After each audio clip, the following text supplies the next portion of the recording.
voir le bien ou dans leurs bras. Un beau matin, je me suis réveillé seul, sans personne à mes côtés, seul, mais dans mes propres bras. J'avais fait un de ces cauchemars. Dans mes propres bras, je trouvais ainsi un peu de réconfort. Puis je me suis levé, du pied gauche ou droit, peu importe.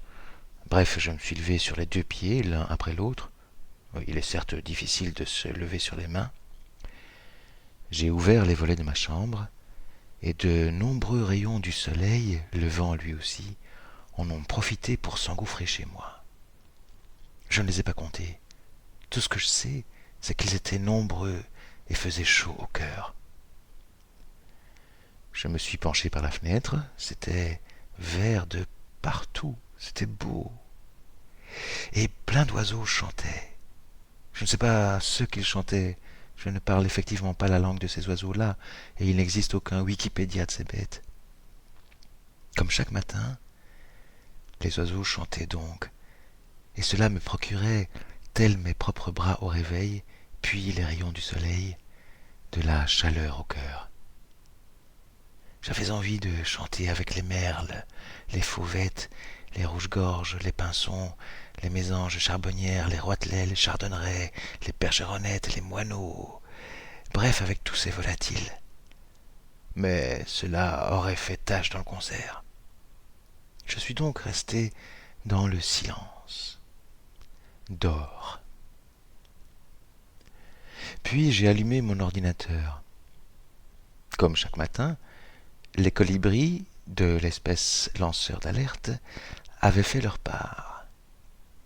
Ils avaient publié toutes les bonnes et mauvaises nouvelles concernant l'homme et son environnement, les infos vraies de la belle bleue en train de devenir une carte bleue. Je mis machinalement les mauvaises nouvelles dans un dossier et les bonnes dans un autre. Le dossier des mauvaises pesait plusieurs dizaines de fois plus lourd que celui des bonnes, et chaque matin c'était pire que la veille. C'est ainsi que je fus parcouru de mon frisson quotidien grandissant. En effet, quelle nouvelle espèce l'homme avait-il bien pu encore faire disparaître dans la nuit? Les chauves-souris, les libellules, les asticots, les tigres, les girafes, les brebis ardoisées. Eh ben, non, pas du tout. Ce matin-là, l'homme avait carrément fait disparaître son propre cerveau, et même la pompe qui l'irriguait. Ce matin-là, je ne tombais pas en sanglots comme les autres matins. Je ne devins pas subitement confus, soudainement en désordre total et désarroi global. Non. Je restais là, assis sur mes fesses à moi, avec l'espèce raie au milieu, et je fis dans ma culotte un jet puissant, complètement liquide. Sûrement les effets secondaires et collatéraux de la digestion prématurée de mon propre ensemble cerveau-cœur, ou d'une invraisemblable et fulgurante tourista de science-fiction en avance sur son temps. Je me mis à rire, à rire, à éclater de rire même sur mon siège de bureau, brusquement, coriacement maculé d'excréments liquides cervicaux et cardiovasculaires. Ça y est, c'était fait. Cette fois, je venais de fianter Oiseau. Et voilà pas que je me mis à chanter Oiseau. Je n'avais plus qu'une plume, une seule soit, mais j'étais colibri, donc oiseau, et je pouvais chanter. Alors, je chantais, et je chantais, et je chantais. Entre chacun des rayons de la naine jaune, entre chaque goutte d'eau de pluie, larguée par les nôtres sur les braises bondissantes de l'incendie géant, je hurlais ma joie de vivre grandissante et ma hâte de voir terrasser ce monstre mental crachant le feu.